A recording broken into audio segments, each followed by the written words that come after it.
Welcome everybody, and apologies we're running a few minutes late. My fault, because I was doing the previous session, so I've no one to blame but myself. This is Hamied Haroon. We are extremely lucky to have him joining us. He's in high demand. He is the chair of the National Association of Disabled Staff Networks and really well placed to talk about the wider HE sector and what's going on and what we can expect. So delighted to be able to hand over to him now. Thank you so much, Melanie. Thank you for this awesome invitation. Let me just share my screen 1 second, please. Can you see my screen? That's fantastic, Hamied. Awesome. Let me just get my thingy up. Okay, so a very good afternoon, friends and colleagues. It's wonderful to be at this event for the University of Wolverhampton in this Disability History Month, and to talk about, well, I came up with the title for Melanie around tackling disability in higher education, and that being a journey. So yeah, I'm very privileged and very proud to be representing NADSN at this event. Melanie and Shaukat Ali are both leading members of NADSN, as is Megan Lawton as well, who's a professor at Wolverhampton, and other colleagues there. A big shout out to you all. You're all amazing people. Your Disabled Staff Network, and the presentation Melanie just gave was amazing. Loved every word. So thank you for your kind invitation to be here. And yeah, let me get started. So, my name is Hamied Haroon. I'm a research scientist, research associate in biomedical magnetic resonance imaging.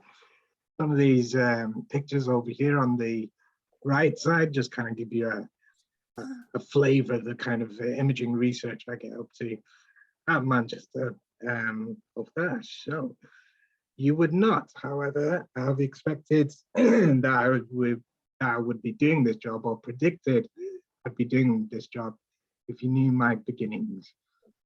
I'm going to share a bit of my journey. So my primary school years were spent at a special school in a very, very leafy part of Manchester, called Didsbury, very posh part of Manchester.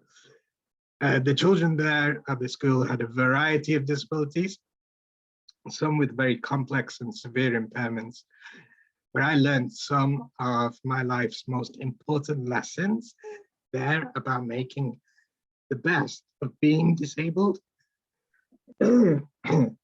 We did lots of fun things at school, like wheelchair dancing. So this is a picture of me with my friends at a wheelchair dancing competition.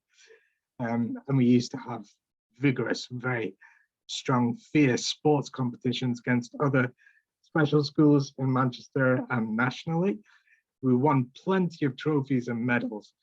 But the only thing was, at special school, that the academic stimulation was just not there. But I was really lucky. I was in the right place at the right time to be chosen as one of the first disabled pupils to attend the only accessible mainstream high school in Manchester at that time.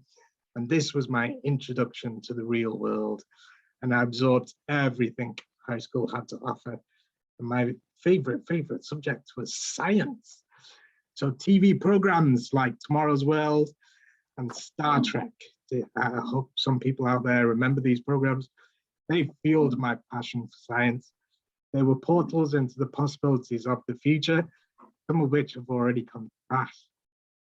So Dr. McCoy over here in Star Trek, the way that he used to be able to take a probe, just wave it over an ill person, diagnose them with their illness, and then cure them straight away without a hitch. That made me think, yes, I want to become a doctor. Sadly, though, when it came to the time to seek careers advice, I was told that there was no way I could pursue medicine as a disabled person. So my mum, bless her, she said, never mind, you should become a lawyer instead. But I had my heart set on science. I achieved the best GCSE grades of my year at high school and went on to study maths, physics, and biology at A-level. And it was during a physics class at A-level that I spotted this book on the teacher's shelf that was entitled Medical Physics. This was like being struck by a divine bolt of lightning. I could enter the medical field as a physicist. So then, while reading physics at university, this is a picture of the Sackville Street building, which used to be the University of Manchester Institute of Science and Technology. Now it's all one university. Anyway, while reading physics there, I was elected to the Students' Union as the Disability Access Secretary, and ended up doing, watch this, a bungee jump in my wheelchair from a crane on the side of a main road in protest at the lack of access in some of the university's buildings, especially the Students' Union building. And this slide shows a snap of me upside down, mid-jump, mid-bungee in my wheelchair, which featured in some major newspapers. And this was the start of my brand of disability activism. Check out the hair there. See, I did have hair at some point. So I wanted to do an MSc in medical physics after I graduated, and I had no way though to pay the fees. So the Snowden Trust came to my rescue. I applied to them, and then again, I applied when I wanted to do, when the MSc led on to a PhD in the same subject, and the Snowden Trust covered my fees for that. So I'm now an ambassador for the Trust, and it's a brilliant organization helping to support students with physical disabilities to get into higher education. So I started my PhD at the turn of the century in developing novel analysis techniques of advanced magnetic resonance imaging in cancer. And then I got to work with some amazing people. So these were my PhD supervisors, Professor Jackson, Professor Williams. They were so supportive during my whole PhD. They got me onto the PhD and supported me in every way they could through it. And while working on this project, I collaborated with some of the best cancer specialists in Manchester, and even trained a qualified medical doctor in how to run the analysis software and understand the physics behind what they were doing. That's when I appreciated that the field I'd entered was actually so much more exciting and rewarding than the doctor I had originally wanted to become. So the research I did got me to be to travel and present my research at major international scientific conferences in some exotic locations like Hawaii and the south of France. What gorgeous places they are, but of course, all for the sake of science. The way that my academic abilities were the only thing that mattered, regardless of my physical impairments at these events, convinced me to stay in academia. So I finally submitted my thesis and became the doctor I always wanted to be, just not one that could save your life. So I was very fortunate to get my first research associate job shortly before I finished my PhD in the same department 14 years ago. Oh no, more than that now, 18 years ago. And I've worked on successive fixed-term research projects since then. And the generous support and in every way that I've had from my department and my line managers, I've been so lucky to receive over the years, and that's enabled me to stay in Manchester.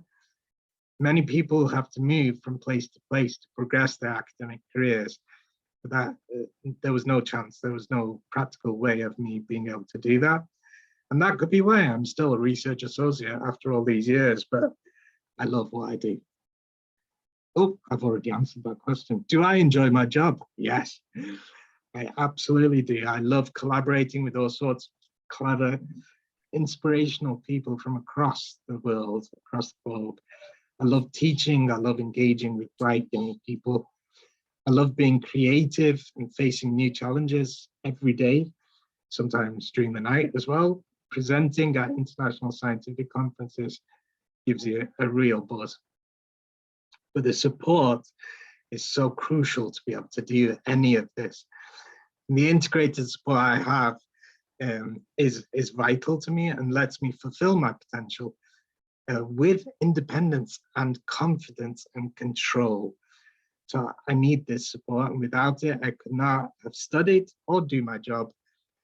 As a student, I had the Disabled Students Allowance, which has changed a lot since my day, and received additional support from the Snowdon Trust.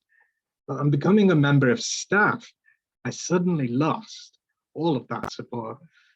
But thankfully, my HR contact knew about this government scheme that you've heard of, which supported disabled people in paid work, called Access to Work, which I'm sure many of you have heard of. The scheme at that time, and even now, is still very poorly promoted.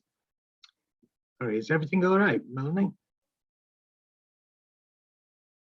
Yes, absolutely fine. Cool, thank you. Okay, so Access to Work is still very poorly promoted. It's almost like the government don't want disabled people to know about it. Access to Work allowed me to employ my personal assistant who helps me with everyday physical activities at home and at work, but the Access to Work pay for the work side. And I couldn't manage to work and, things that I can't manage, he helps me with. And to be able to go to conferences as well, he comes with me. And being able to go to conferences is a vital part of being a researcher, conferences and meetings and labs, even if the location really have to just stay at home, and that would not be good. Am I breaking up? You might break up a little bit then, but otherwise no. Cool, thank you, Melanie. So, did my disability activism stop at the bungee jump? No way. When I became a member of staff shortly after, I helped to start up and lead the university's Disabled Staff Network. At that time, I had to meet with the Vice Chancellor of the university, who was Professor Alan Gilbert at that time. And I prepared a SWOT analysis. Somebody suggested I do this. A SWOT analysis being strengths, weaknesses, opportunities, and threats on the experiences of disabled staff at the university. And through that, we were instrumental in making our university one of the first to provide dedicated support for disabled staff alongside the support already there for students, which is as shown here. So this is the university's Disability Advisory and Support Service, and there are links now to support for disabled staff and for those staff who work with disabled staff, which is, I think we were one of the first to do that as an institution. The experiences of DAS, as we like to call it, have been very different amongst different colleagues, but the services are there.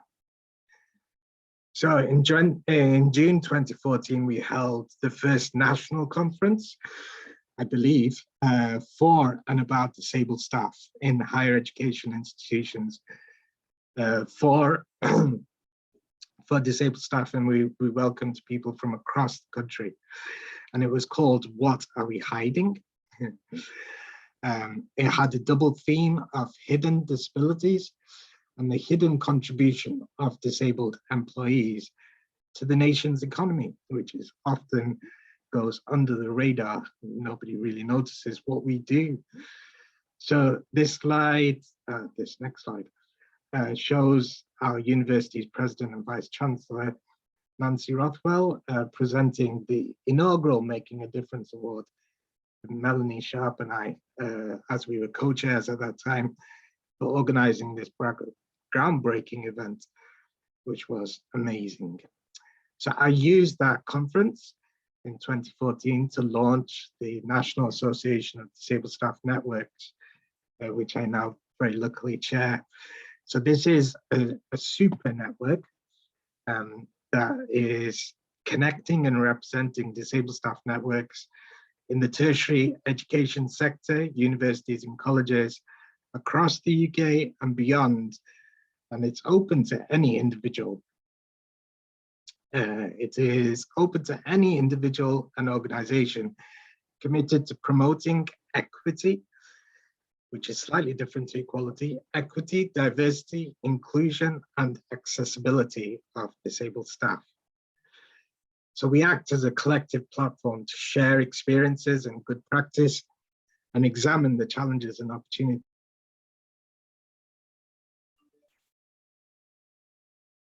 Unincorporated, we've got nothing to do with the government, thankfully. We are independent, self-determining, and made up of impassioned disabled people. So on our mailing list right now, we have, I think, 380, more than that even, members on the mailing list from across 100 or more different organizations within the UK and abroad. And this includes something like 60 universities, I think more now actually. And we include organizations, as I said, outside of our own sector. So we have members from the BBC, from the ITV, from the Scottish Parliament, many NHS trusts are part of NADSN, and professional bodies like the Institute of Physics, for example. And we're led by a steering committee. So we have Jackie Nicholson, who's vice chair and also the treasurer. Emma Nadin, who's at Loughborough University, she's our secretary right now. The lovely Kathy Bradley, everybody's lovely, by the way, excuse me, who's our engagement and communications lead.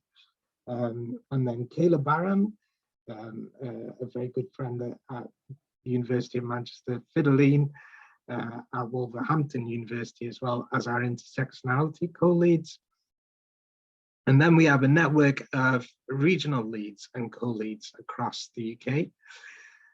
So in your region, which is the West Midlands, it's the lovely Melanie and Shaukat, who are regional leads for the West Midlands. I didn't actually, my geography is terrible. I didn't realize you guys are near Birmingham and that Brummie accent was coming through in some people, which is lovely. So yeah, so we have a good network of regional leads. You can see that we have vacancies in many areas, but we're looking to fill those as we go on. We also have a patron, Professor Anna Lawson at Leeds University in the Centre for Disability Studies. She accepted our invitation to be our very first patron of NADSN. She's blind herself, and she's a huge advocate as a lawyer for disability rights, and it's a real privilege to be able to work with her.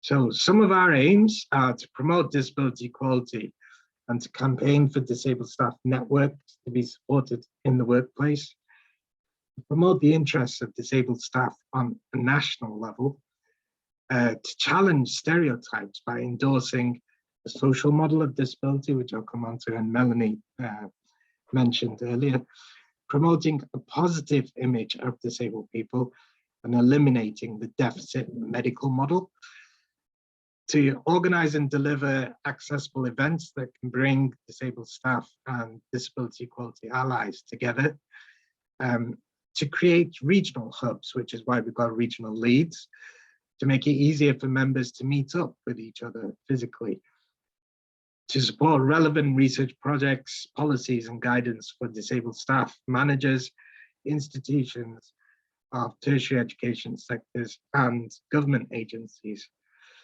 and to link with disabled students, particularly at the postgraduate and doctoral levels. So we try to do all of those things. And of course, it is UK Disability History Month. And I was quite intrigued about the Black Triangle. So I went on the UK DHM website and found out about where the triangle comes from. So this Black Triangle is actually sewn into the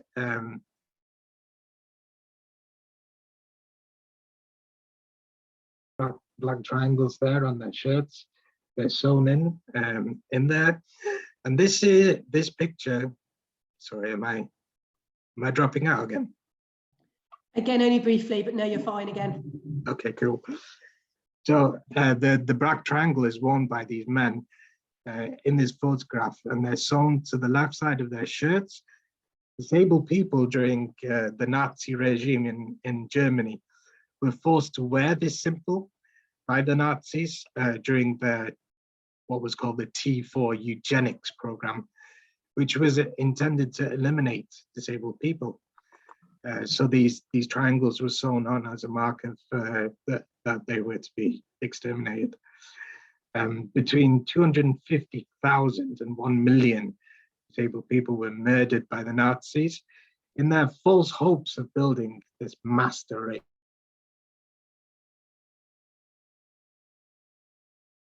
People who they just didn't think were worth living. And that's where the logo for the UK Disability History Month has come from. It's been taken and reclaimed and inverted in respect of all those people who lost their lives. That's where that comes from. So some years ago, UCU, the University and College Unit, created this poster of our history as disabled people. So I'd really recommend going online and having a look at this poster. I think it goes up to like the year 2000. It was a few years ago when this was done. But it goes through some of the kind of pioneering disabled people in the early days, the legislation as it's changed through those years, how things, the things that happened during the world wars, and all sorts of kind of facts and figures on this timeline. So it's a really good resource. I loved it when it came out at the time. So let's talk about the social model of disability.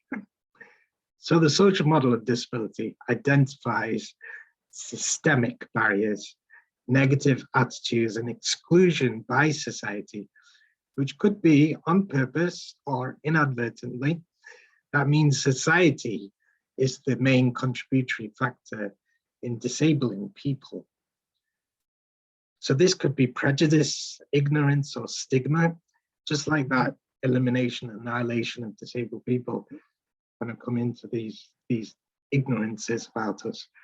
Negative attitudes, having inaccessible places, transport, conversations, for instance, conversations where deaf people who use BSL, when they're not included in government news briefings about COVID, for instance, there was no sign language to begin with.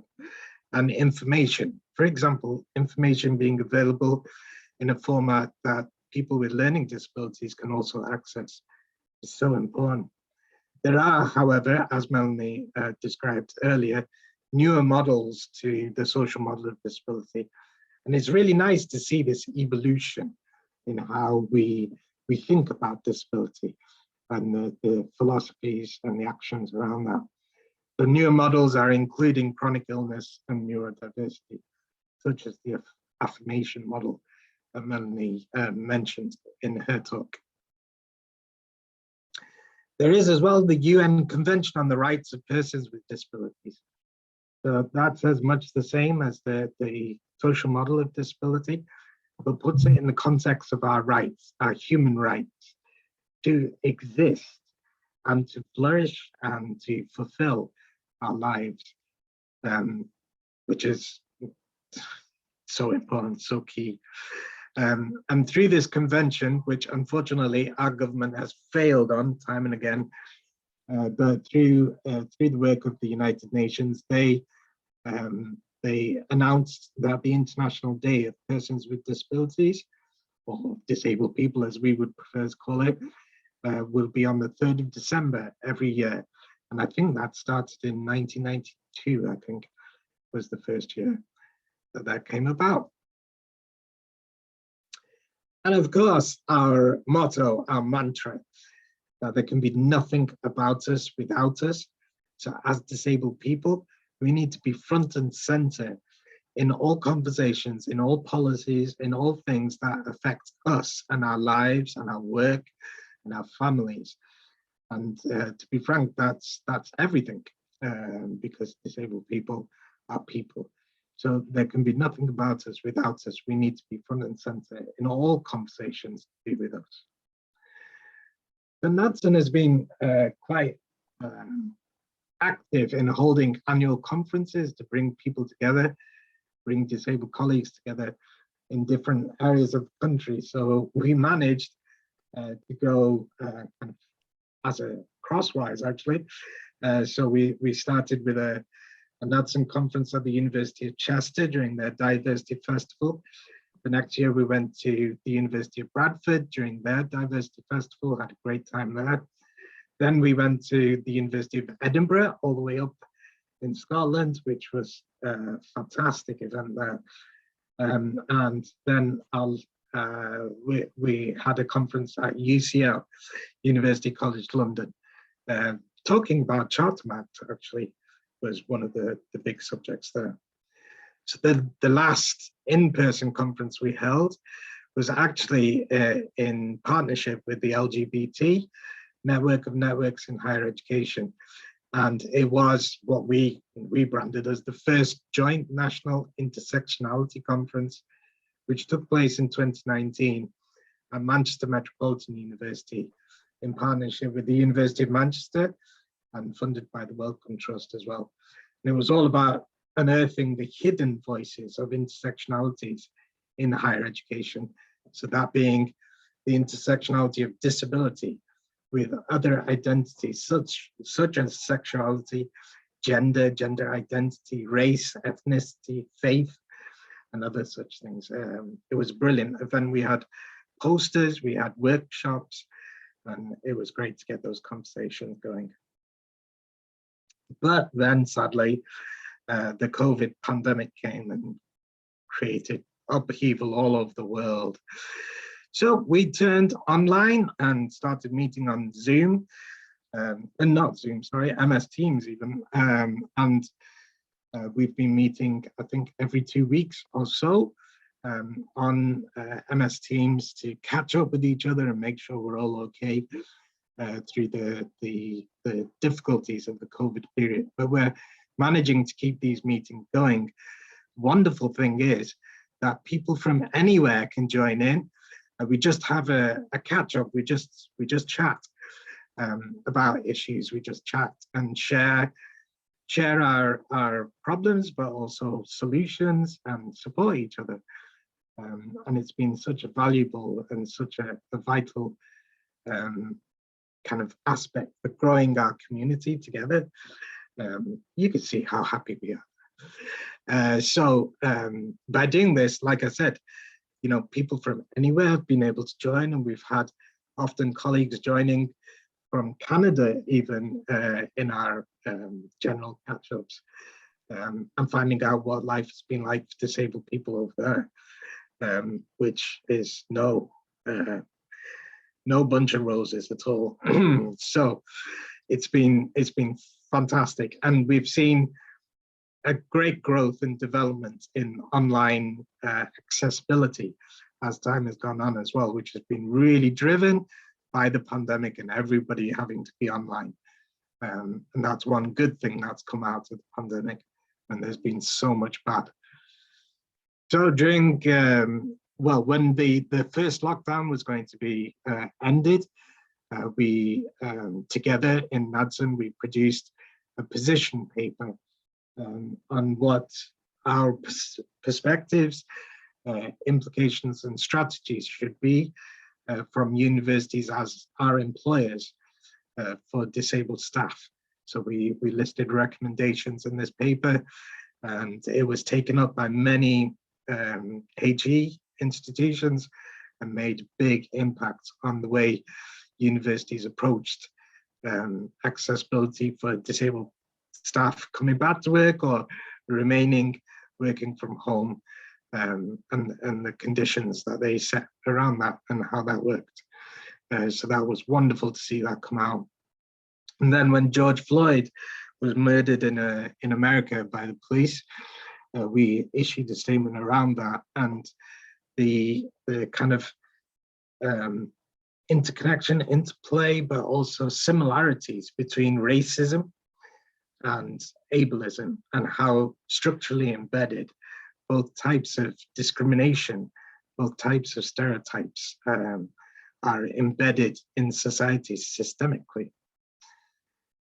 So another aspect to our work has been around this kind of thing. For instance, this is from a study This word cloud is from a study by Kate Sang and colleagues at Heriot-Watt University. And this cloud of words are just reflecting what Kate asked disabled colleagues what their impression was of an ideal academic. So comments like an ideal academic is supposed to be a man, that they should be white, that they don't need financial security, they're mobile, they can work 24/7, they're independent, they network all the time, you know, they have no dietary requirements, they never go to the toilet, they're a leader, you know, naturally, all this kind of thing. And it presents, it really kind of opens up that view that there is this mold that we're all supposed to fit in to become ideal and successful academics. But we don't fit in that mold, you know, so few of us do. So many NADSN colleagues have written some brilliant books around these concepts such as ableism in academia. So just like there's sexism and racism, so there is ableism in academia, which are these structural and systemic barriers against disabled people. And another book on the lived experience of ableism in academia, and a more recent one on disability in higher education, discussing identity, stigma, and disclosure amongst academics. But in all of these books, there are like conversations with disabled people in academia, in higher education, but also recommendations of what the sector should be doing, how the sector can move forward and make things better for disabled colleagues. There's also more recent books come out, like Research Her from the Women in Academia Support Network, WISEN, which was brilliant, all about kind of breaking down those stereotypes of what an academic should be. And one that I was involved in a couple of years ago, Superhero Scientists, that profiles scientists from all sorts of backgrounds, you know, and really showing children that there's nothing that should hold them back just because they're from a background that doesn't seem like every white middle-class rich scientist that they know about. There's brilliant scientists out there who don't fit that mold. So right now we're working, we've formed the NADSN STEM Action Group, and we're working on a recommendations project for disabled scientists in the sector, disabled scientists, but also disabled people working and studying in all STEM subjects. And we're kind of, so these are themes, intersecting themes that we've kind of identified, and we're building recommendations around this. This is ongoing work. I just thought I'd give you a flavor of what we're up to. And also working with a number of research funding bodies and also sister organizations down here, and trying to make some kind of link with Advanced HE to kind of disseminate those recommendations, try to make some move in the sector again. So in terms of charter marks, have I still got time? Am I running out of time, Mel? Sorry, I couldn't find the unmute button. No, you're okay, keep going, you're fine. So in terms of charter marks in higher education, we all know about Athena Swan. You know, everybody's heard about Athena Swan, and some years ago, the big move was because of the money attached to it. So institutions would not be able to secure certain funding without having, I think it was a bronze, silver award from Athena Swan. So institutions, you know, you could feel the earthquakes in universities to make moves to get their Athena Swan applications in there. And that was, of course, around gender. It still is around gender and gender identity. And then came the race equality charter mark, which, yeah, is there and is representing moves on, anti-racism in the sector, led by colleagues from Black, Asian, minority ethnic backgrounds. So that's kind of doing something, but it's slower, I think, than the Athena Swan. And then there's Stonewall, that kind of makes institutions benchmark each other in terms of sexuality, sexual orientation, and gender identity in the sector. When it comes to disability, though, I'm very unimpressed.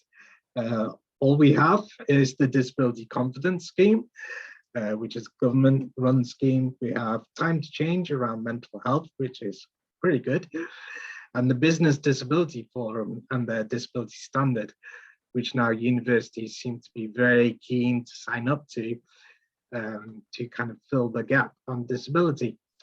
But none of this, I mean, these are good to a certain extent, but even if universities are meeting these, even if they're a leader in disability confidence, what does it mean? There's still a huge gap in terms of the experiences of disabled people in higher education.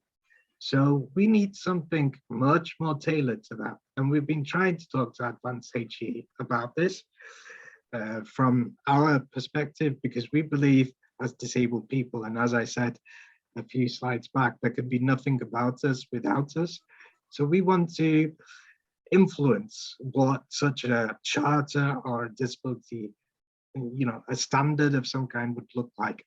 And I know there are many problems with charter marks, and there's fatigue around charter marks, and they don't always do what they should be doing. So we can learn lessons and do something better in terms of disability. But we find it very frustrating that disability is not understood in the right way at all. It all comes down to impairments. It comes down to reasonable adjustments.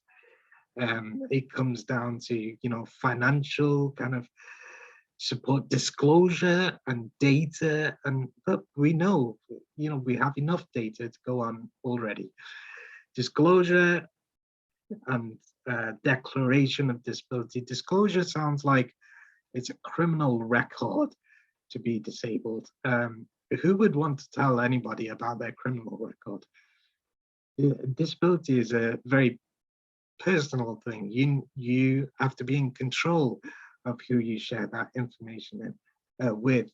So there has to be a different way of dealing with ableism in academia. And there's many recommendations out there and ways we could do it. But yeah, we're still struggling to make a head in with Advanced HE. So it's great to see Mel presenting the work that's going on at Wolverhampton right now, which gives us models, gives us examples to go on to try and create something more nationally. There are other kind of charters or standards, so like in the NHS England has the Workforce Disability Equality Standard, but I still think there's something missing there, even in the way the standard is done, but that's run by a very good friend, Stuart Moore, NHS England. And then there is the Disability Employment Charter, which I think 120 more organizations have signed up to. So this is actually, rather than a charter that's saying, yeah, we're going to change this and do this and we need to meet these targets, is actually saying to the government what they should be doing to improve the disability pay gap and disability employment gap as well. And we love these people, right? The Valuable 500. So Caroline Casey and her band have these brilliant sayings. So and they work with businesses, so they're taking like the top 500 businesses in the world and getting them to commit to disability equality, to kind of moving forward on disability. And she says, if disability is not on your board agenda, then neither is diversity. How can you talk about diversity without including disability? And disability is your business, right? Disabled people make up a fifth of the working age population, if not more now. So you're missing out a huge opportunity by ignoring us. So yeah, we love what Caroline does. And then these brilliant people, so Kate Nash and the Purple Space Initiative. Purple Space is all about building disability confidence. It's all about staff networks in various organizations. Purple Space is more focused on the corporate world, but also includes universities as well. And Kate recently published this book on being positively purple. So purple coming from a term coined by the government some time ago about there being the purple pound, the spending power of disabled people. It's just very sad that disabled people don't get to spend it the way they want to or have it right now. So yeah, Purple Space have also led, I think celebration is so important when it comes to disability. I think there's so much that we contribute to society, so much pride, I think, well, I take personally pride in being disabled. So many things get in our way, so many barriers we face every day. It's just a struggle to get up some days. And yet we contribute so much, we do so much. Why not celebrate that? Why not celebrate ourselves? Why not celebrate disabled people and bring that positivity to light? So Purple Space have this initiative, the Purple Light Up, where they light up landmarks across this country, and it's also gone global over the last couple of years of lighting up buildings on the International Day of Disabled People. I think it's a wonderful way of marking the day in such a vibrant way. And then, of course, there's the Disability Power 100 list from the Shaw Trust. So I've been very lucky to be a judge on this for the last couple of years. This year, the #1 spot went to Rose Ayling-Ellis, who you may remember won Strictly Come Dancing last year. But she's a brilliant role model, along with all of these people on the list, along with others that we know and have been on the list in previous years. And the rest of the 100 as well are just incredible and influential disabled people and organizations. So it's a great opportunity to celebrate them all. I hope I haven't waffled on too much, Mel, but thank you so much for listening, everybody. Not at all, not at all. Some fantastic information being shared. And where were you on the list, Hamied? I was a judge, so I didn't get to be on the list. You should be on it. We've got a question from Adam saying, wow, what a keynote. Thank you, sharing and inspiring. I did not expect to see you bungee jumping when I got up this morning. Can we get you on a podcast, please, he says. I'm not very good at writing, but I could do, yeah, let's see what we could do. Yeah, Joanna saying, thank you so much, Hamied, great presentation.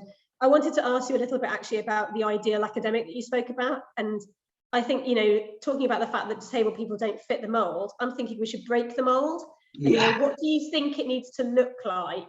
How do you think that the kind of philosophy, because I spoke in my presentation about this kind of long hours culture that doesn't align necessarily to disabled employees always. How do you think the culture needs to change? What steps do we need to take in order to create an environment in which we have an ideal academic that does fit disabled people? So I think there's a lot to be changed about our mindsets, I think, and our attitudes as well around academia and this notion of success. And what it should look like and what you should look like if you're a successful academic. So, for example, during the pandemic, we saw a huge move to everybody being online. And then the whole digital kind of environment really developing as well in terms of accessibility.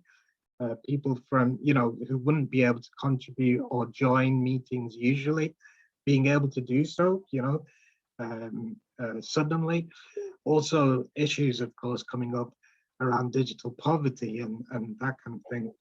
But being online has, I think, given disabled academics much more access to conferences, you know, which is such a vital part of our work, to disseminate our work. Everybody has had to do it in that way. Now, when apparently we're going back to normal, it's like those things are all being forgotten. Why is that? Why can we not keep those good practice? Why can we not change how we do things, you know, in the normal way, and bring in those practices that include more people, that include everybody? You know, there are meetings now being held where it's just in person.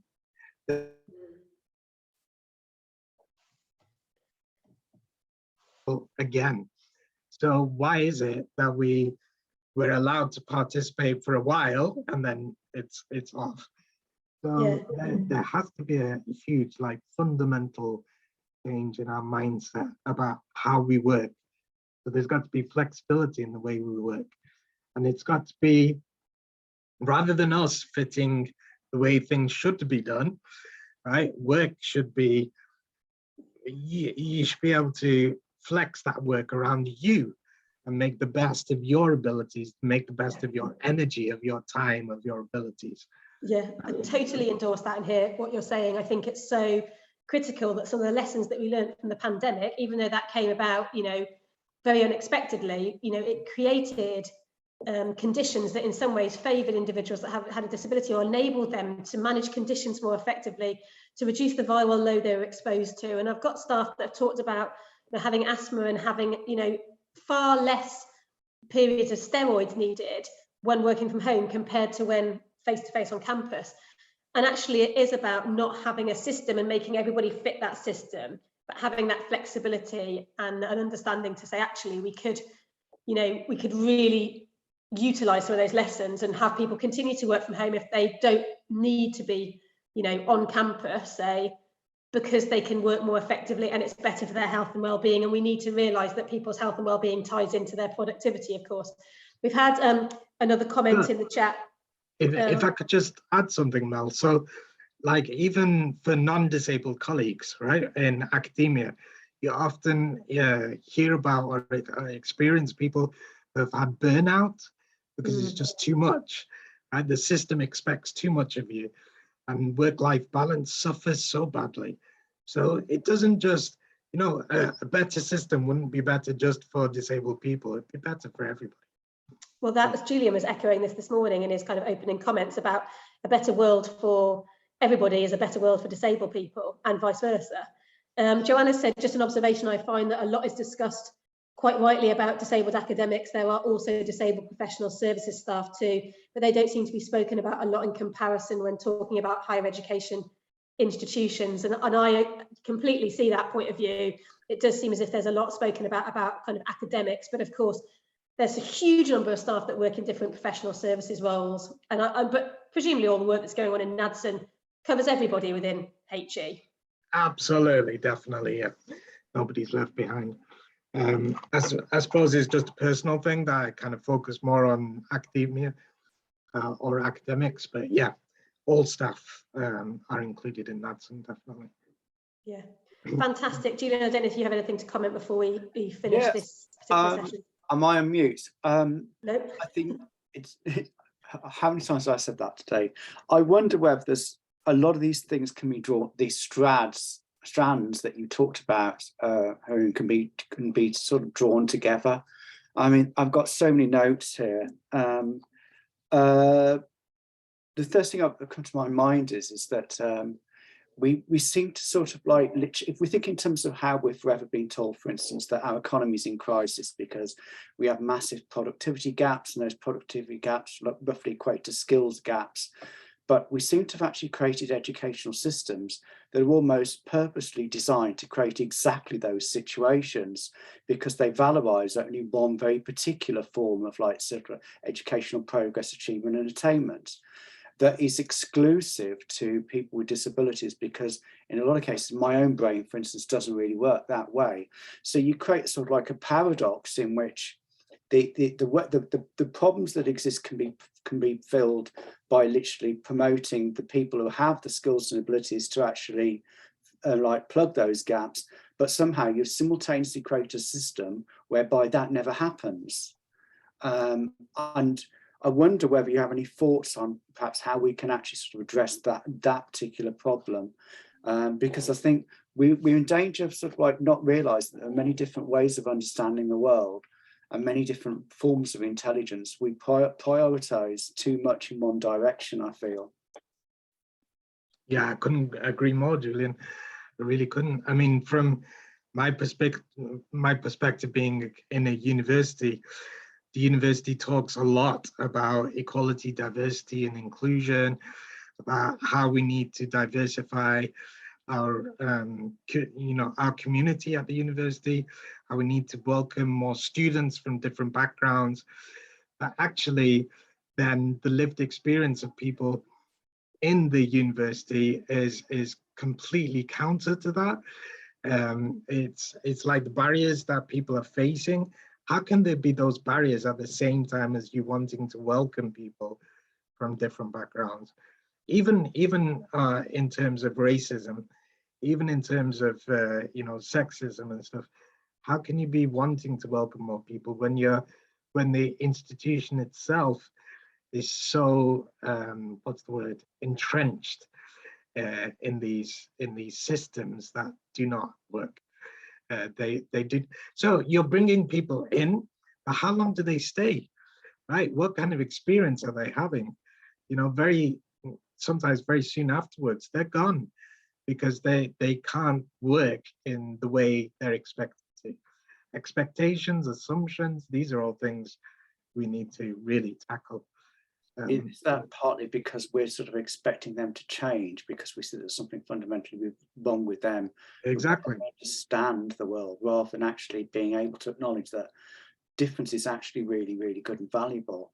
And we actually need more difference in our world today. And some of the complex problems that we're experiencing as a world literally can be found in the ideas and solutions that come from people who think very differently.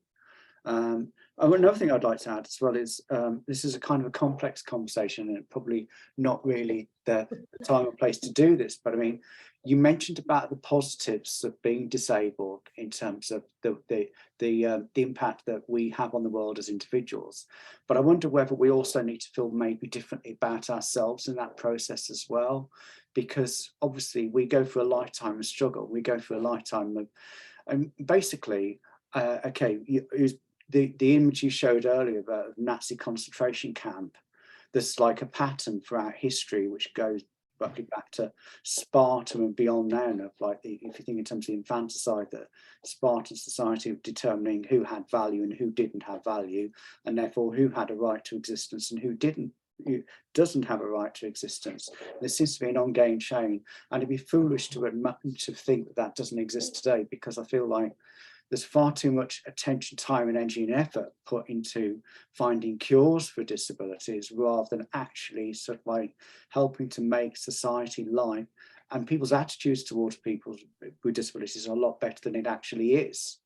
And if we could actually sort of like be much better at sort of like recognizing that, we would be a lot further along the road to having a much more inclusive world in which people could actually feel good about themselves and their place in the world. Yeah, exactly, Julian. So what you've said is something that we've been hearing far too much about. I mean, to say in a sad and depressing way, of things that are happening even in countries like Canada, where they have this project. So a very good friend of ours in NADSN, Professor Nancy Hansen over in Canada, she's been telling us about the MAID system. I can't remember now what the acronym is, but it's about assisted dying for disabled people being preferred to like long-term treatments for people with real serious, severe chronic illnesses. How can that be right in this time and day? We thought these things were back in the Nazi camps, or in times before, but sadly these things are happening even today, and even in what we might regard as civilized countries are even perpetrating these things on disabled people. Disabled people are having to choose between their life or to end it, basically. How can that be right? It cannot be right. And who is there to choose, you know, what life is and what value life has? We are all valuable. You know, to be very, let me say, very what was the word, proud, arrogant about myself. If I didn't exist, my research group right now would not be doing much of the diffusion imaging and brain microstructural investigations that they're doing. So who's to say that my life is any less worth than my non-disabled colleague? We all have a worth, we have a place, we have a part to play in this world. I agree. I feel like we could talk about this all day because it's just such an interesting topic. But I think that the message that's coming out of what you're saying and what's really come through in hopefully all the sessions so far today is that idea that disability is also advantage. It's not disadvantage. And let's be confident about our disabilities, and let's make other people become more confident towards disability and work towards a better culture in which people can thrive, regardless of in what format that takes and what flexibility that needs. I've just shared in the chat the website for NADSN in case anybody's interested in learning more or joining up. I'm the West Midlands lead for NADSN, so it would be great to have others from our institution involved in some of the discussions and such interesting email conversations that go on. So please feel free to have a look there. Our next session is at 1:30, so I'm just conscious of people getting between the two.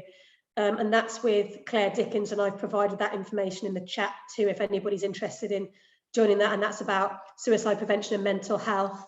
And then we're finishing off with a session about accessibility in the arts later this afternoon at 2:30. So we've got more exciting things happening and more things happening next week to sign up to. But I just want to say, Hamied, thank you so much for giving up your time to be here with us today. So valuable, such interesting presentation. And so thank you very much. And I'll look forward to catch up with you myself soon.